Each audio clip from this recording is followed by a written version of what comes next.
Hello everyone, কেমন আছেন সবাই? অবভিয়াসলি আশা করি ভালো আছেন।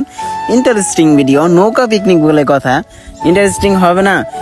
তো ঈদের পর আজকে প্রথম ভাড়া মারতেছি। তো ভিডিওটা আপলোড দিতে হয়তো একটু দেরি হইতে পারে, এটা কোনো ব্যাপার না, বাট আমার এই ভাড়াটা কিন্তু ঈদের পরেরই। তো কে কেমন ভাড়া মারতেছেন অবভিয়াসলি কমেন্ট আগে এটা জানাবেন, আর রিকোয়েস্ট কে কোন জেলা থেকে আমার এই ভিডিওটা দেখতেছেন এটা জানাবেন। তো ফার্স্টে আমরা দেখি সেট আপগুলা। তো আমাদের যে প্রথমত ডায়নামাটা, তো সেটা আমরা দোকান থেকে নিতেছি, দেখতে পারতেছেন।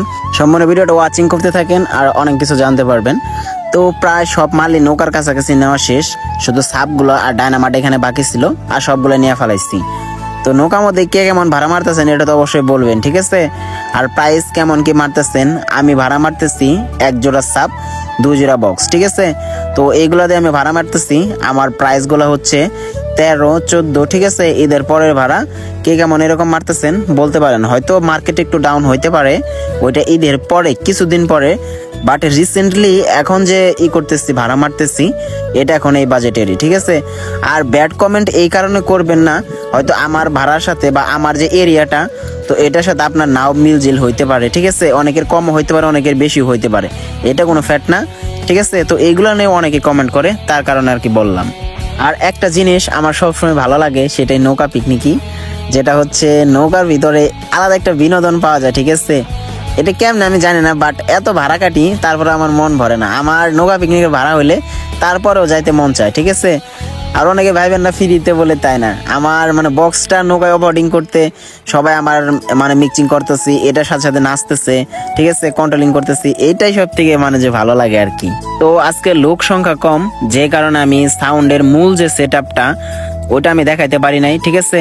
কারণ আজকে ভিডিও করার মতো লোক ছিল না, যে কারণে আমারও কাজ করতে হয়েছে, তো সেজন্য দেখাইতে পারি নাই। তো আমি জাস্ট এখন যে দেখাইতেছি এটাও কম না। তো আমি যে সেট আপটা দিচ্ছি, আমার যে বাঘের বাচ্চার যে নেটের যে হলো সাপটা আছে, তো এটার উপরে আরেকটা সাপ দিচ্ছি, ঠিক আছে? 2টা সাপ একসাথে। তারপরে সাদা নেটের যে বক্স চেয়ারটা যে আমি বানাইছি, তো এটা দিছি 2 সাইডে, যে কারণে সামনে থেকে মানে যে সামনে থেকে যদি কোনো নৌকা বা কোনো ব্যক্তি বা মানুষ যদি দেখে ভিডিওটা বা নৌকাটা, তাহলে কি হবে আর কি, আলাদা একটা লুক তৈরি হয়ে যাবে, প্রফেশনাল একটা লুক তৈরি হবে। সেজন্য আমি এই মডেলটা করছি, ঠিক আছে? যেটার কারণে সব থেকে বেশি কোয়ালিটিফুল এবং কি পিকনিকের সৌন্দর্যটা একটু বেশি বৃদ্ধি করে দিবে। তো এরকম সেট আপ আরো তৈরি করবো আমি, ঠিক আছে? এই নেটের গুলা ভালো লাগছে এক কথায় বলে। আমাদের নৌকাটা ছোট হওয়ার কারণে কিন্তু আমরা এই বক্সটা ওই সাপের সাথে মিক্সিং করে দিতে পারি নাই। ইচ্ছে ছিল যে ওইটার সাথে মিক্সিং করে দিব, বাট নৌকা ছোট, সেখানে এভেলেবল জায়গাটা হইলো না। তো সেজন্য আমরা এটা সামনে থেকে পিছনের দিকে মুখ করে দিচ্ছি। এটা কিন্তু আমাদের সেই বইয়ের বক্সটা, ঠিক আছে? যে দেখেন পিছন থেকে যদি দড়ি হয়ে যে দেখেন সমস্ত এরিয়াটা এতটুকুই, যে কারণে আমরা এই বক্সটা এই সাইড থেকে এইদিকে করে দিছি, আর সাপ সহ চেয়ারের বক্সটা এইদিকে মুখ করে দিছি। এই কথা বলতে সাউন্ড কোয়ালিটি একটু হলেও খারাপ হবে, আমি এটা জানি। এই সাইড থেকে না দিয়ে সামনে থেকে দিলে একটু বেশি বেটার হইতো।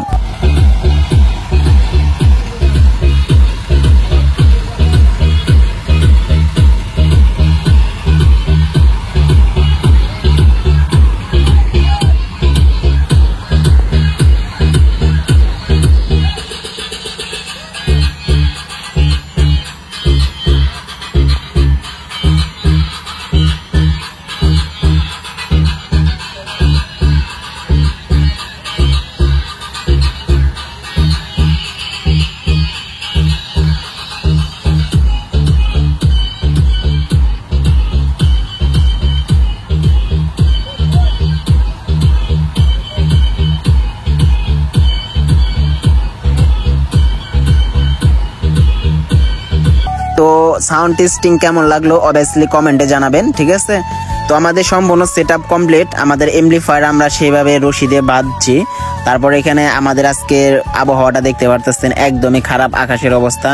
আর ঈদের পরের দিন আবহাওয়াটা একদমই খারাপ ছিল, এটা আপনারা সকলেই জানেন, যারা যারা নদীর পিকনিক অবশ্যই বের হয়েছিলেন। সেখানে আমরা সম্পূর্ণ বক্স কাগজ দিয়ে বেঁধে ফেলছি, সামনের বক্সও সেম। আর সেটের জন্য আমরা আলাদা একটা কাগজ রাইখা দিছি সেটের কাছে, যেটার কারণে আমাদের মানে যে সেফটিটা একদমই ফুলফিল কমপ্লিট। তো আমাদের নৌকাটা যে জায়গা থেকে আমরা বক্স উঠাইলাম, আমাদের যে বাড়ির সীমানা, তো সেই জায়গা থেকে আমরা নৌকাটা এখন ওই স্পটে নিয়ে যাব, যে স্পট থেকে পিকনিকের লোকজন উঠবে। তো ওইখানে আমরা যাইতেছি এই জায়গা থেকে। তো এই জায়গা থেকে বক্স উঠাইলাম, এই জায়গায় কিন্তু মানুষের অনেক ভিড় ছিল, সামনে হয়তো আপনারা দেখতেই পারতেছেন। আর এখন আমরা এসে বললাম পিকনিকের মেন স্পটে। তো যে সামনে দেখতেছেন পিকনিকে যারা যাবে সবগুলা ওই জায়গায় দাঁড়ায় রয়েছে। ওই জায়গায় অর্ধেক মানুষ দাঁড়ায় রয়েছে আর অর্ধেকগুলো প্রায় নৌকায় অলরেডি রয়েছে। যারা বক্সগুলো আমাদের সাথে একসাথে আনা নেওয়া বা ডায়নামা অনেক ওজন এগুলা যারা নাড়াচাড়া করছে তারা সবাই মানে আগে থেকে নৌকায় ছিল। তো এখন টোটাল এভরিথিং মিলে 50 থেকে 60 জন ছেলেপেলে হবে। তো সেটের কি সেট আপ দিচ্ছি সেটা দেখেন। তো এখানে 516 এমপ্লিফায়ার আছে বলে মনে করেন না যে আমি সবসময় 516 এমপ্লিফায়ার দিয়েই পিকনিকের ভাড়া কাটি। এই 516 এমপ্লিফায়ার নেওয়ার কারণ হচ্ছে আমার ঈদের দিন একটা স্ট্রেঞ্জার 2000 সেট মার খাইছে, যেটা ট্রান্সফরমার পড়ে গেছে, ঠিক আছে। সেই কারণে আজকে এই ব্যাকআপ মানে যে এই ব্যাকআপ এমপ্লিফায়ারটা নিচ্ছি। আর এটাতে আমরা বইয়ের বক্সটা বাজাইতেছি। আর নিচে স্ট্রেঞ্জার দেখা যায় 2000 সেম একই সিটে একটা মার খাইছে। আর এটাতে আমরা বাজাইতেছি শেয়ারের মালটা, যেটা ডিজের ক্ষেত্রে সব থেকে ভালো পারফরমেন্স করতেছে। আর আমাদের নিচে আছে ডেল্টা পি 9001, যেটা একদমই অরিজিনাল সিঙ্গাপুরি, ঠিক আছে। এটাতে 5 ইঞ্চি ভয়েস কলের সাপ একদম উড়াদুরা কিক হয়। তো মূলত আজকের সেট আপ এইটুকুই।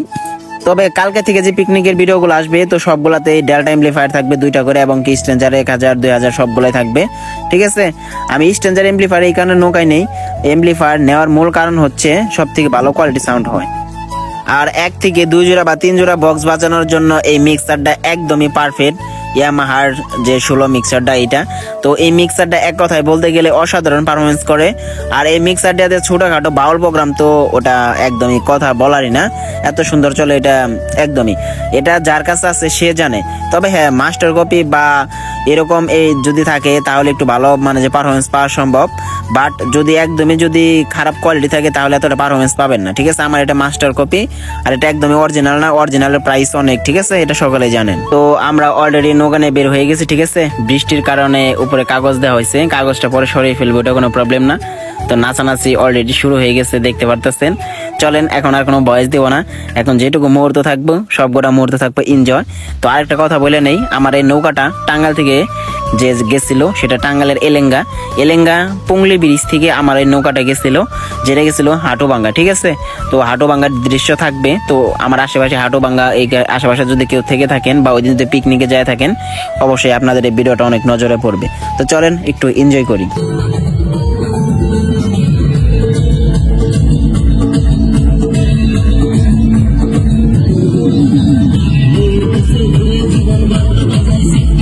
মনের মধ্যে আগুন জ্বলে